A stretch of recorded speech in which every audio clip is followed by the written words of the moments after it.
Now, it is so much easier to prevent cancer than to try to reverse cancer once you have it. And out of all the conditions that someone can get medically, cancer is probably the most scary. The prognosis is not good. The treatment is very invasive. So today we're going to talk about the prevention of cancer. But if you have cancer, there is something you can do as well. I'm going to put some links down below. But an ounce of prevention is worth a pound of cure, but only if you have the correct information about prevention. I mean, how are you going to prevent cancer if you're operating off of the wrong information?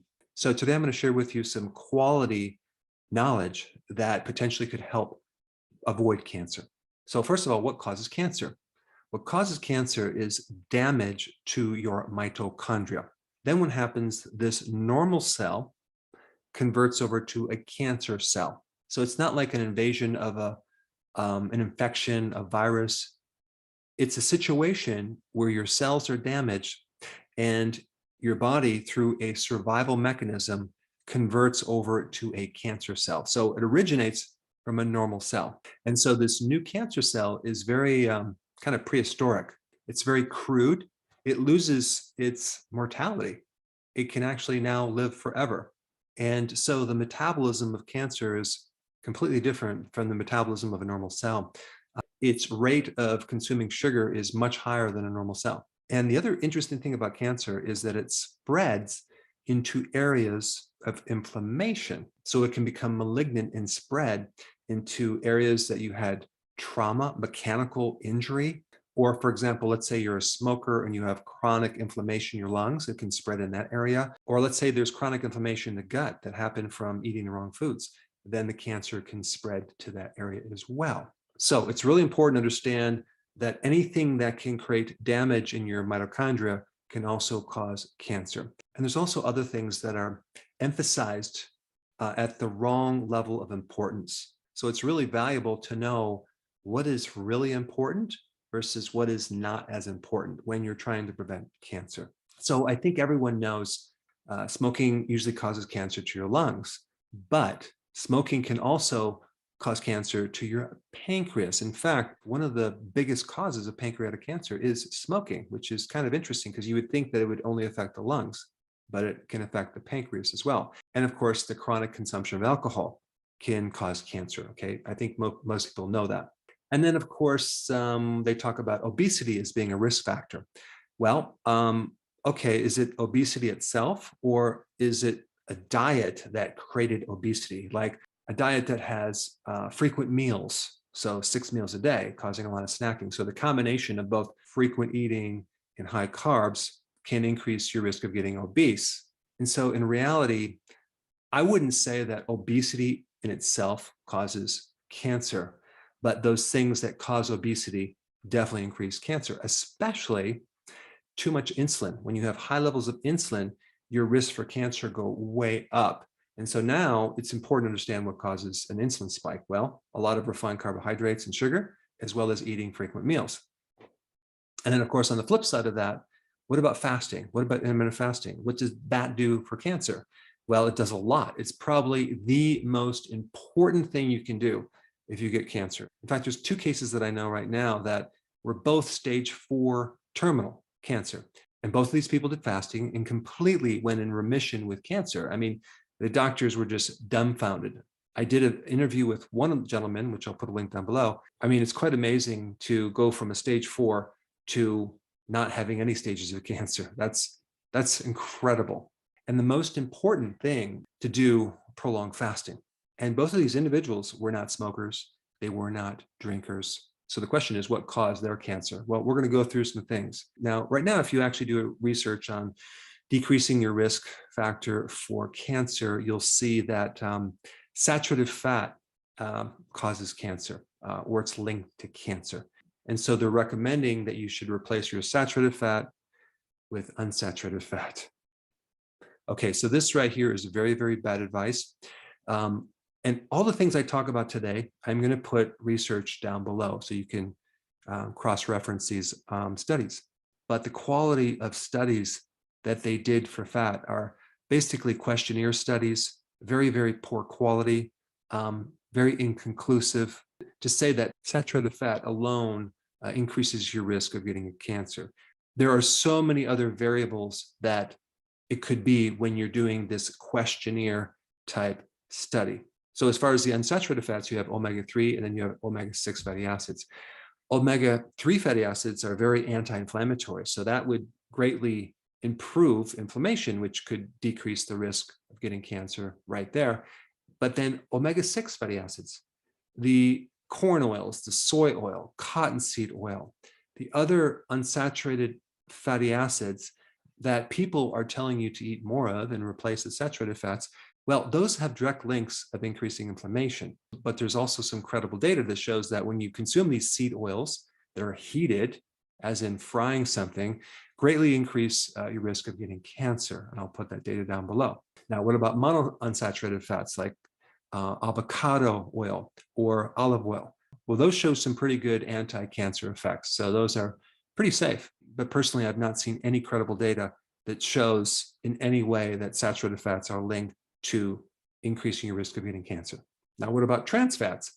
Yes, there is some big links between trans fats and increasing your risk of cancer.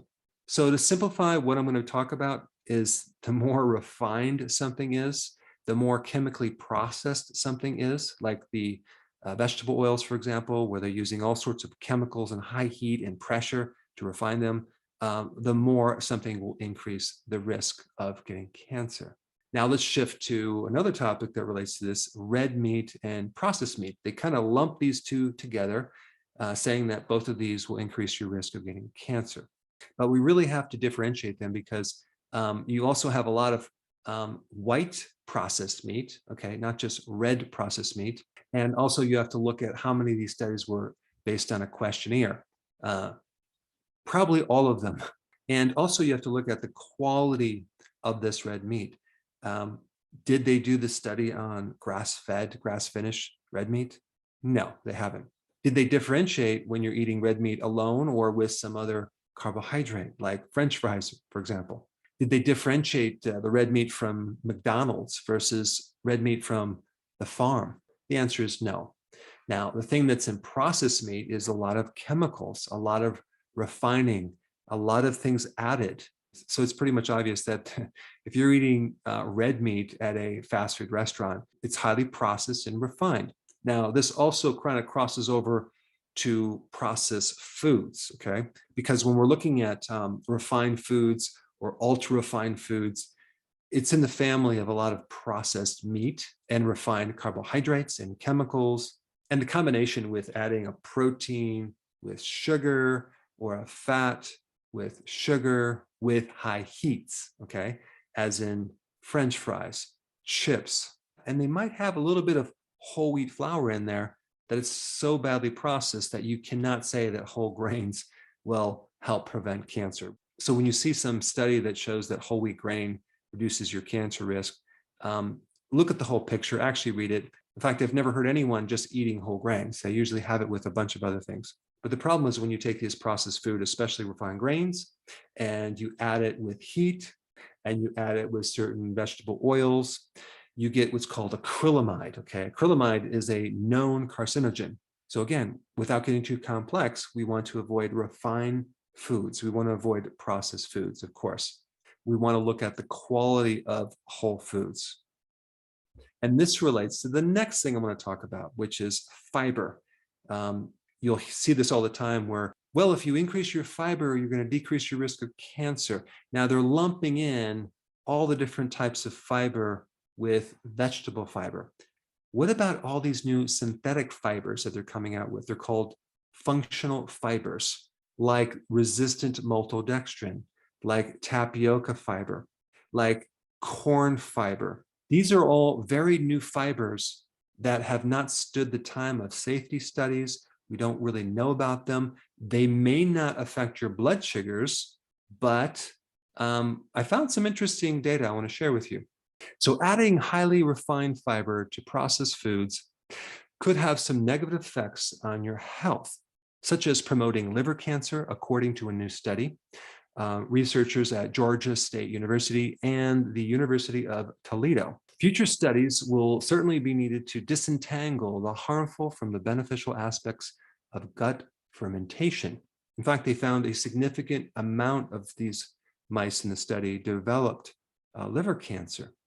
Now, you might say, well, wait a second, mice are different than humans, but there's really been no safety studies on humans. So to start putting all these functional fibers in a lot of the foods that you eat right now, including a lot of the so-called keto-friendly bars and snacks, etc., I think is very premature. So yes, they might not have an effect on your blood sugar, but what kind of effect do they have on your gut microbiome?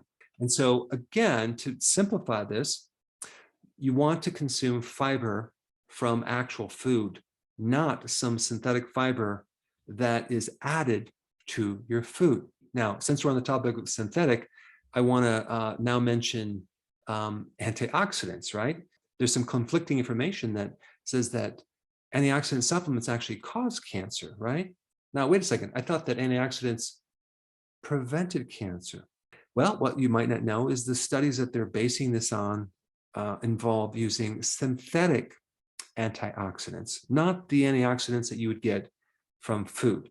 Let's, for example, take beta carotene.